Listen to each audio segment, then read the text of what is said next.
So this week's episode is a check-in on data engineering topics. We'll do a deep dive on one specific topic, which is workflow management and orchestration, but we'll do a quick tour of other things. And our guest host this week is, again, our managing editor, Jenn Webb. So take it away, Jenn. Thank you, Ben. It's nice to see you, Jesse. Hi, great to be here. Thank you for having me again. So before we start, Ben, why don't you tell everybody about the data engineering survey that we're doing and what kinds of questions we're asking? Yeah, so we have a short survey. It should take about 5 minutes or so to fill it out. We're doing it in partnership with Immuta and Jesse's Big Data Institute. And yeah, so the types of things we're asking are around data platforms, essentially. So what kinds of things what kinds of tools people are using, what bottlenecks they're seeing, and so on and so forth. But like I said, it'll take about 5 minutes to fill out, and we're conducting a raffle. We're giving away many, many copies of Jesse's new book on data teams, as well as some surprised prizes. So go to gradeinflow.com/2021 DE survey for details. Excellent. And so kind of following up on that, I'd like to hear about some trends from the two of you. So Jesse, what kinds of trends are you seeing in 2021 as far as data scientists and CTOs? What are they interested in? What are they looking at this year? I think we're continuing that trend on real time.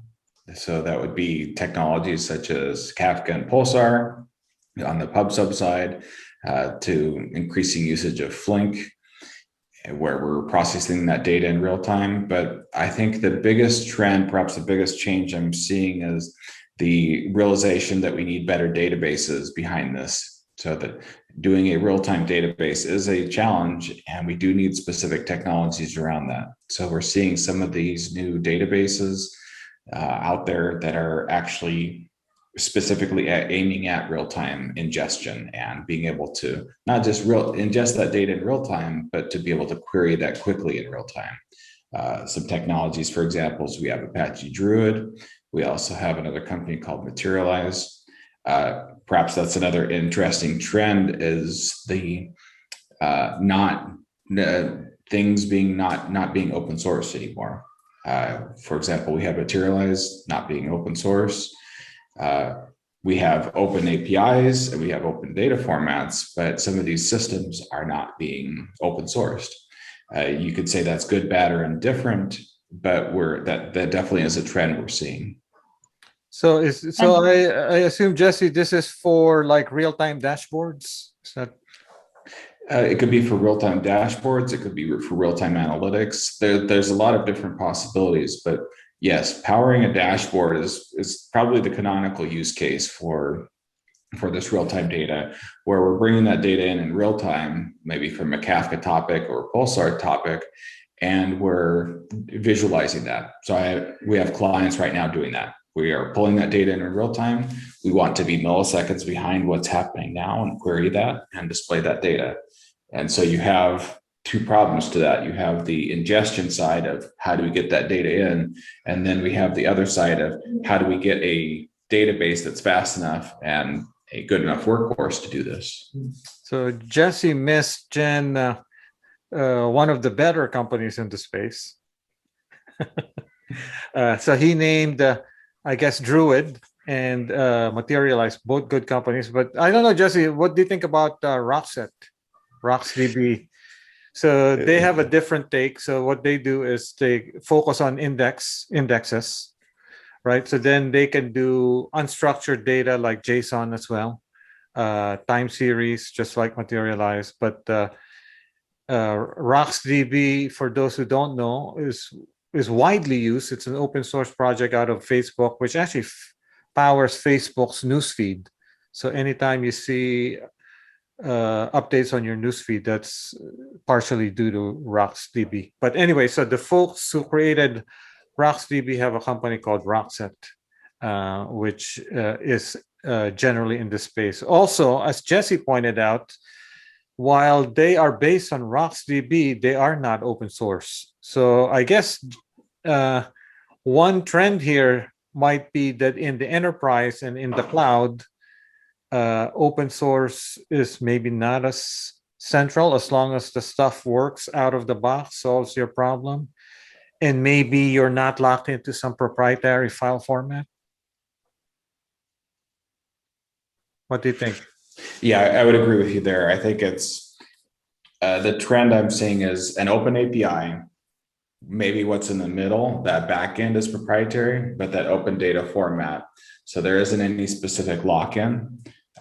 Let's just say that you were to change that system out for another one.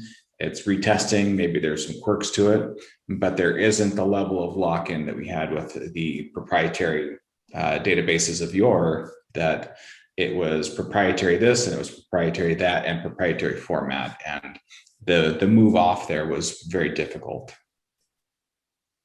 But do these databases like slide seamlessly into an existing infrastructure, or is there a lot of change that companies need to think about?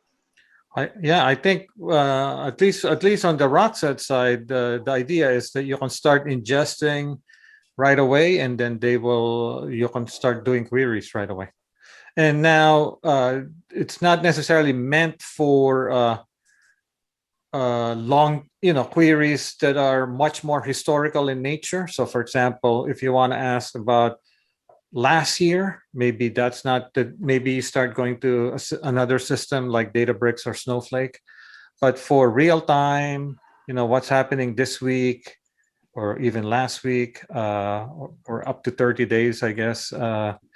But then it updates instantaneously your dashboard. I don't know, Jesse, what's your take? I would agree with you. There's a few things that data engineers need to take into account. And so there's this, it's not easy. It's these nuances that really bite you.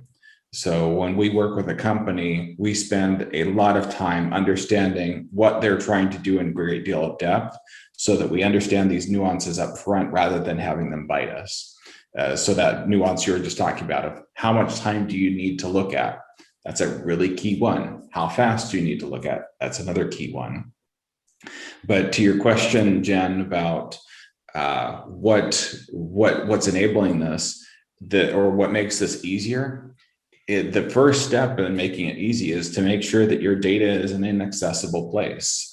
If that's in a Pulsar or Kafka cluster, that makes it significantly easier for us to pipe the data around to the various places it needs to go. So if you don't have a system like that, if you're an architect or you're a CTO listening to this, your step one is to get data from point A to point B, where when the clients we work with, we have that data in Kafka. Our next step is Kafka to database X, where we figure out what database X is. I would say another key there is it's not database X, it's database X through whatever. It's not just going in one place, it's going into several places. And as we look at these various trade-offs like Ben was talking about, maybe for this use case we do this, maybe for this other use case we do that. And we, as data engineers, really need to understand that and take that into consideration. Ben, what big trend are you seeing this year? So for me, I think I don't have a catchy term for it. I'm just calling it Opsification. So it's kind of a clunky term, but basically, and it's across the board. So it starts out with IT ops, DevOps, but more recently ML ops and data ops. And so ops to me has several components. One is some level of automation, obviously monitoring and observability, and more importantly, incident response, right? So the ability to tie everything together so you can respond to incidents, because we're now dealing with complex distributed systems. So most likely failure is going to happen. So the goal in ops is to minimize your mean time to recovery from failure. And so there's now, with the rise of data and ML, then there's these ops tools that are more geared towards those areas. So, for example, in ML ops, there's so many companies that building tools around experiment tracking and management and reproducibility, deployment, monitoring of models, and so on and so forth. So same thing with data ops. So many startups now making it easy to do data integration and doing observability on your data. And I guess one key aspect of both ML and data ops is data quality. So Opsification, just basically, I guess, hardening of your infrastructure and your practices and your ability to do things in a repeatable fashion. You might almost say people have been paying lip service to ops since the beginning. Now we're actually saying, let's put some money behind that. Let's put some time and people. And I think that's I agree with you, Ben. That's a change I'm seeing too. That kind of dovetails in with talking about the workflow management and orchestration that Ben mentioned at the top of the episode. So let's dive into that. So Ben, why don't you explain a little bit about what that means, unpack it a little bit, and then maybe Jesse, you can talk about what some of the tools are. So let's start with Ben. Let's unpack it and go from there. Yeah, it turns out that for data applications and machine learning and AI, and I think generally this is true, honestly, for most of software, it turns out that you need to be able to tie together sets of computations in a graph, right? So in a computation graph, and a classic example of this in the data and ML space are pipelines. So pipelines are you can imagine a series of computations involving data preparation, data refinement, data fusion, data engineering, data quality checks, and so on and so forth, all the way to machine learning, training. So a series of computations, and then you want to be able to piece them together. You want to tie them together so that you have some rigor. You want to be able to say that, all right, so I built this pipeline, I tested it, it's good to go, I can deploy it. Now I can even monitor it, schedule it, and so on and so forth. So everything I said so far applies to, a handful of pipelines, or maybe even a single pipeline. But imagine in companies now, like Airbnb and Netflix, and even enterprises like big banks, they have many of these computational graphs and pipelines running around. So these workflow management tools, they're not new. They've been around for a while, and there's actually a ton of them. So the one that kind of brought some excitement to the space about probably now 10 years ago, I think, or I don't know exactly how old Apache Airflow is. So Airflow, for a couple of reasons. One is because you can do everything in Python. So then these workflow management tools turn out to have a few key pieces, right? So they have a scheduler, they have an executor so that you can launch these computations. They have a metadata store so you can store state of the pipeline.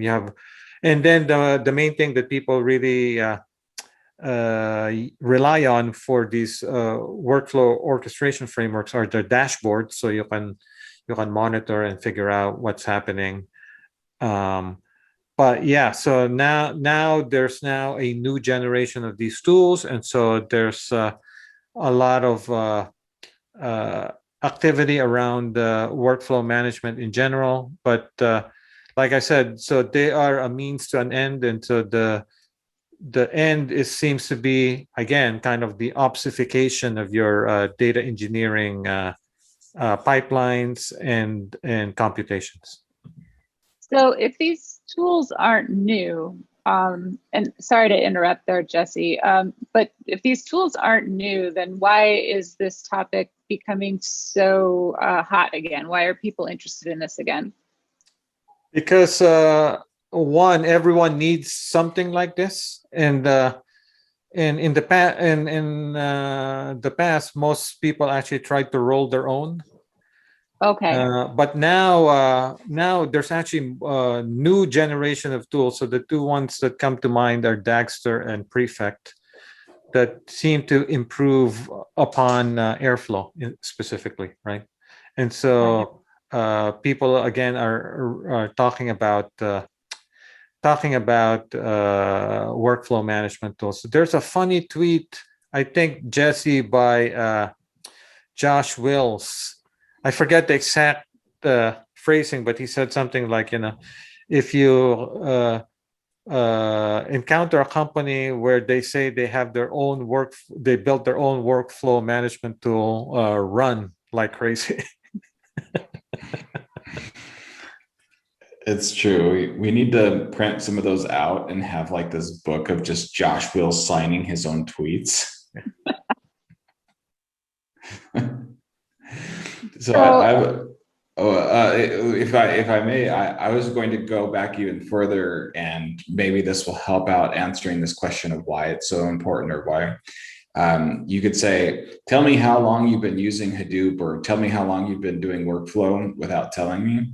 And if they say Uzi, then you know that they've been around for. Yeah.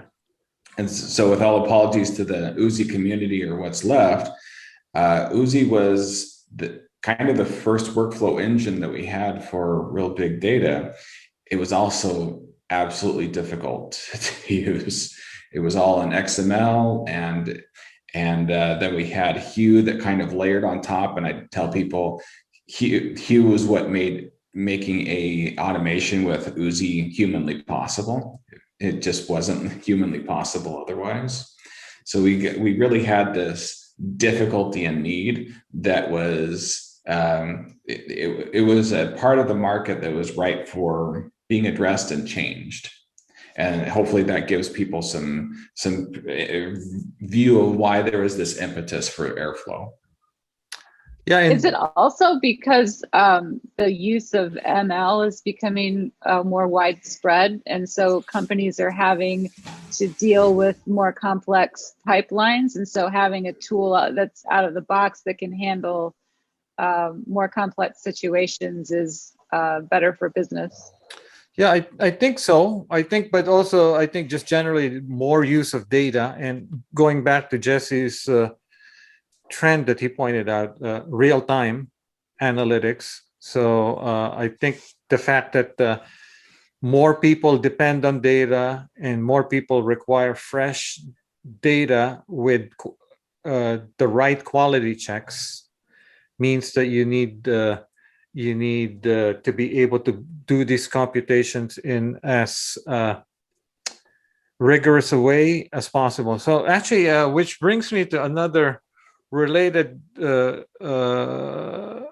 observation I've had, Jesse. I don't know how you feel about it, but there's a lot of talk, and this might also explain why these workflow management tools are beginning to become more popular, and also why we have a new generation of them that improve upon airflow is this desire to inject kind of that software engineering rigor to data engineering and ML. By that I mean, in software engineering, you have people do unit testing, they do integration testing, they have practices from SRE around deployment, rollback, rollout, canary deployments, and all of that. So a lot of those things, the people in data engineering and ML, they look at that and they go, we want some of that rigor, right? Because we want to be able to unit test our pipelines, for example, and so on and so forth. So some of these tools allow you to do some of that more readily. Yeah, I definitely agree with you. If you go, like I was talking about with Uzi and writing all this in XML, How do you unit test that? How do you even make sure this works? How do you check that into source control? It's a much more difficult thing, where as you control this programmatically, that's definitely the ideal we want. And I would also say it's a mark of maturity, where if you were to kind of think about our Maslow's hierarchy of needs of data engineering, we've now moved on from, I just need to store some data into that. Just storing that data wasn't enough. I now need to make sure that I have a well done and well orchestrated automation for that to be cleaned, to be then have your ML pipelines trained, all that. And this is what we've become. This is what the level of maturity that we've gotten to. So there's definitely this push within the companies to hit this level of maturity. You could rewind all the way back to the pragmatic programmer, where Andy Hunt and Dave Thomas said, if you do something manually twice, you need to be automating that. And so as we have people who are automating things or doing it manually, but they weren't automated very well, that's a whole problem unto itself. We need to have strict automation. And that kind of gets us in, as we see that even at the cloud providers, at the various companies, automation is a key part of what they want. They want reproducibility, that there is a button push and it is done the same way each time, rather than here we kick off this one-off thing that maybe somebody messes up on. Yeah, and Jen, I mean, a lot of these things can be complex, right? Because you can be building things that hit several systems and do complex computations, and one complex computation depends upon the result of another. So when you think about a machine learning thing from scratch, where you take the data, you clean it, you do features, all the way to deployment and monitoring, and then when you deploy, things can go wrong, and then you have to be able to go back and fix. So they can be complex. So that's why these workflow management tools are quite useful for stitching together these complex computations. And then another thing is that a lot of people want to be able to do things in stages in some ways, right? So if you have something that allows you to do some initial building in your laptop and then roll it out to a bigger system, that's usually the ideal scenario for people. So some of these newer workflow management and orchestration tools allow you to do that in some ways, because they tend to have put a heavier emphasis on developer experience and productivity, because obviously they came years after the fact of years after Airflow, right? So they could see what developers wanted to be able to do. So, well, let's expand on that just a little bit. You mentioned that these new tools are coming to light to improve on Airflow, which is sort of the legacy. Well, not quite, I guess. Uzi, is that what it was called, Jesse? Uzi is the legacy, but the Airflow being the big one in the last 10 years. So, but you talked about how the new ones are coming out and they've improved on Airflow. So what are some of these capabilities that they're bringing to light that are improving on Airflow, and what are companies needing? How are they comparing the tools to know which one's going to solve their problems best? I think at a high level, some of the things I already mentioned, which is, being, facilitating testing, facilitating local development, parameterized computations, right? So which is not natural abstraction in Airflow, which is quite important for data applications and machine learning applications.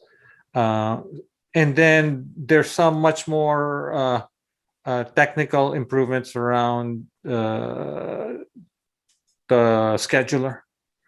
But I would say that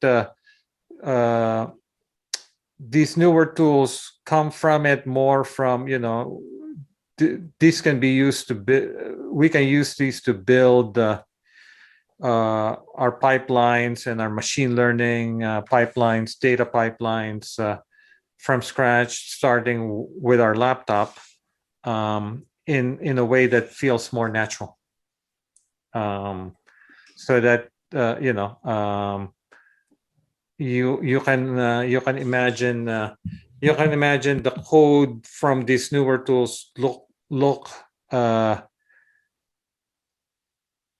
easier. So there's less template code, I guess, is how I would describe it. What do you think, Jesse? I think the other big one is extensibility. So as you look at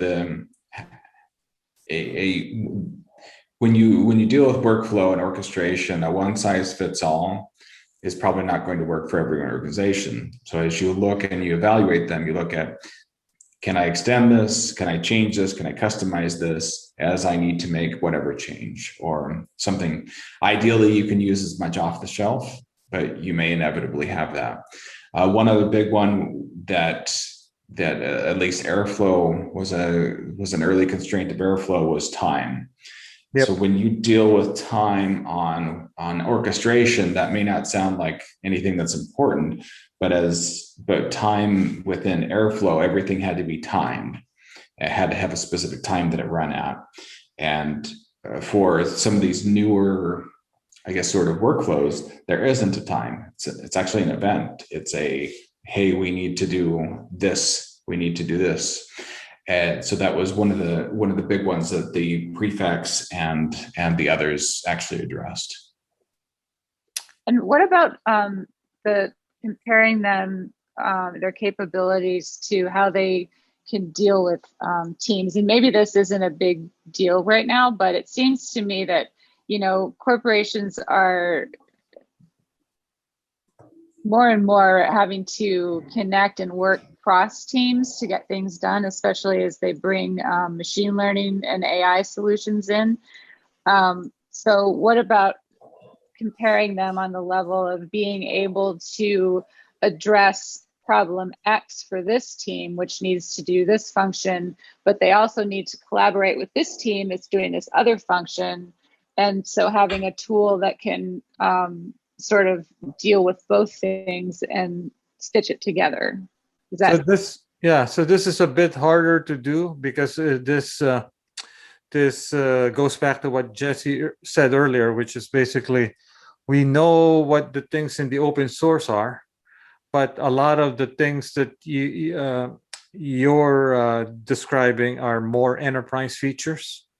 And all of these projects, at least the big ones, big workflow management projects, the ones that are seemingly have some groundswell behind them, all have startups behind them that are building precisely what you're describing. The enterprisey features around governance, access control, security, search and discoverability, versioning, and so on and so forth. And so I guess the other thing, as I was mentioning earlier, so Airflow tends to be, it's the core abstraction is a DAG, a directed acyclic graph. So it basically doesn't really care what the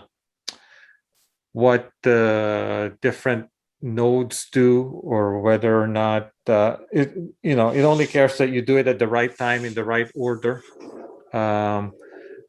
Whereas in a classic data application or ML application, you do have some you probably do care that this task will produce this thing, which this task will depend on, right?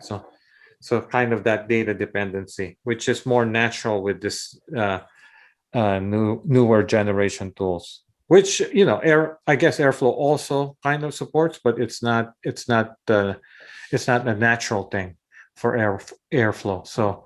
So these newer tools seem to be more aimed at kind of these data and ML applications that at least I'm much more familiar with. And one other probably answer to that, or different type of answer to that, is, okay, if you have a team, how do you separate out the resources for that? The actual client, where does it run? And so you see the projects actually using Kubernetes for that. Even Airflow is using Kubernetes. Yep. So how do we separate this out? Well, we could have perhaps a separate Kubernetes cluster. We can have this separation of resources. And I think that's another important part that companies need to think about is, yeah, you can have a team, but how do you separate that out? Cluster, whatever, whether you're in the cloud or on-prem. And one of the things you mentioned, Jesse, was the need for potential customization, like buying something off the shelf and being able to extend it. Is there a talent question that companies need to address? Is there some new skill sets or maybe some new roles that this would bring in? Or is this sort of fit in with the data engineering umbrella? It can.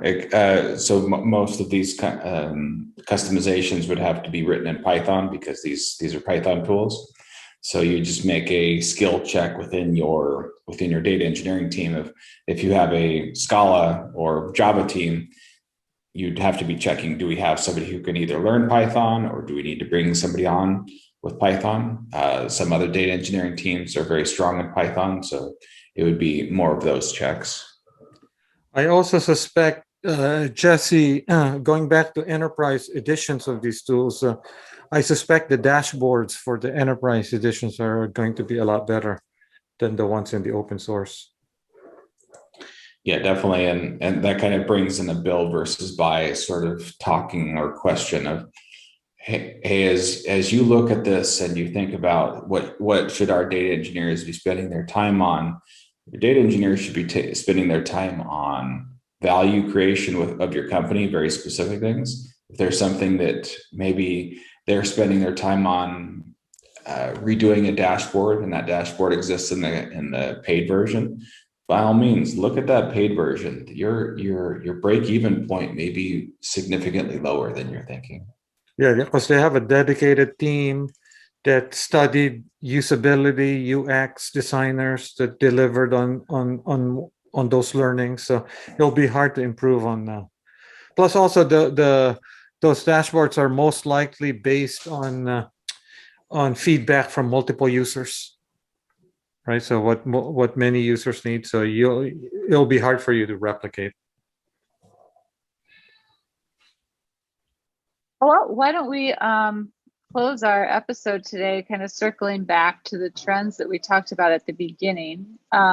Jesse, what would you say? Well, Jesse or Ben, in case I don't want to, call anybody out right off the bat, but what would you say is the biggest trend right now, the most significant trend in your areas that you are most interested in?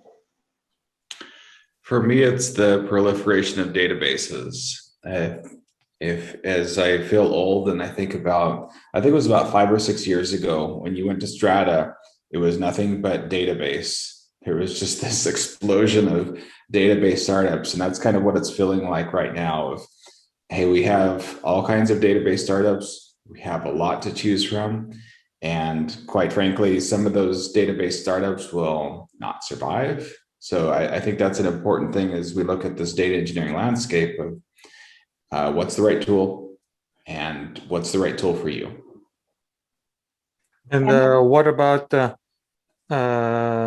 specialized databases, Jesse? What do you think about specialized databases? Do you need them? Like, do you need a special database for graphs, for time series? Or do you just, because otherwise you can, because you can probably, they probably deliver a lot of things that a general multimodal database cannot, but at the expense of your infrastructure getting more and more complex, right? So I think you look at it and you say, if I were to eke, let's say 10% more either savings, query power, is that enough? Is that going to change my business dramatically? And that's maybe that's what your specialized database could do. So you look at that specialized database and you say, hey, this will lower my costs. I talked to one database vendor and they were saying it would be like a 10x improvement in cost over another one. So you look at that and you say, okay, is that substantial enough for me to do this? There was one other trend that just escaped me that I was going to talk about. Give me a second, I may remember it. But here's not so much a trend as a reaffirmation of a concern, which is cybersecurity. Cybersecurity is now mainly, honestly, data security, right? So, so there's been a lot of high-profile breaches and ransomware and so on and so forth. So that's definitely top of mind for a lot of CTOs and CIOs. So a couple of things, Jen, on that I keep going back to. The first one is distributed computing, mostly in the context of machine learning, because the models keep getting bigger and bigger. They're definitely getting harder to train on a single machine. So if not, they become impossible to train on a single machine. So you need to distributed computing is going to be once again front and center for many companies who will need to train large machine learning models. And then multi-cloud in the various senses of multi-cloud. One is basically making sure that you are positioned to take advantage of multi-cloud resources and tools. And if you're a vendor, maybe making sure that you run on multiple clouds, because there are while Amazon is dominant, there are many companies who are not on Amazon. But also just even longer term, just the commodification of the cloud, which is basically your relationship might be with a specific vendor, and that vendor abstracts away the cloud providers. They just run the compute, and your relationship is with that vendor. I did remember the other one I wanted to mention, and that's the people. There are several startups right now seeking to make data engineering easier. Now that's a pretty general statement, but we've got somebody like Sammer's new company, Eric Sammer's new company, Decodable. There's another, I don't think they're out of stealth mode yet, but they're seeking to change the way we actually program our data. So it somewhat reminded me of a better done Apache Pig. So people are thinking about this, and this is another trend that I've been thinking about, and I've read a few people talking about it, is eventually we'll get better about some of the patterns and some of the architectures, the consistent architectures, and we'll get better software that, as long as we stay within those rails, will allow us to make it easier. Not going to be easy, but it'll be easier. So I think that's a trend we'll see continue. How can we make it easier? How can we lower that bar? I don't think the bar will ever be as low as, let's say, a web development, but I think it will actually increase our productivity. But somewhat related to the things I brought up earlier, so which is interesting. So you want to make it easier, but you want to have rigor, and you want to be able to operationalize. So easier, not just to build the prototype, but take it all the way, right? All right. With that, thank you guys very much. Thank you for having me.